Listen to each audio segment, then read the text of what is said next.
নিজেকে সামলে রাখা দায় হয়ে উঠছে সামাজিক মাধ্যমে একটি ভাইরাল ভিডিও দেখে। নৃশংসতার একই রূপ। এও কি সম্ভব?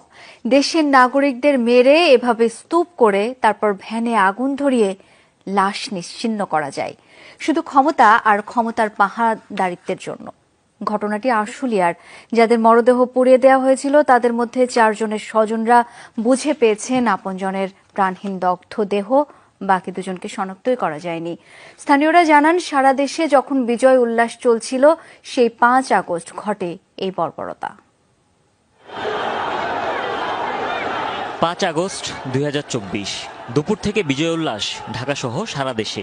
ছাত্র জনতার অভ্যুত্থানে পালিয়ে যান শেখ হাসিনা। একদিকে যখন আনন্দে আত্মহারা লাখো কোটি মানুষ, অন্যদিকে তখনও চলছিল খুনিদের বর্বরতা, যেগুলোর নমুনা বেরিয়ে আসছে ধীরে ধীরে।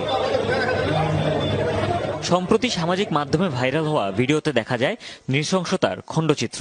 কাঠের ভ্যানে কয়েক স্তরে মরদেহ, তার উপর গুলিবিদ্ধ আরও একজনকে ধানের বস্তার মতো ছুটছেন 2 জন।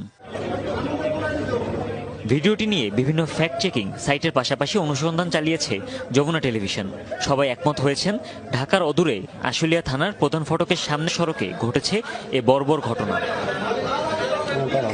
ভাইরাল ভিডিওটির শেষ দিকে পেছনের দেয়ালটি পর্যবেক্ষণে আরও স্পষ্ট হয়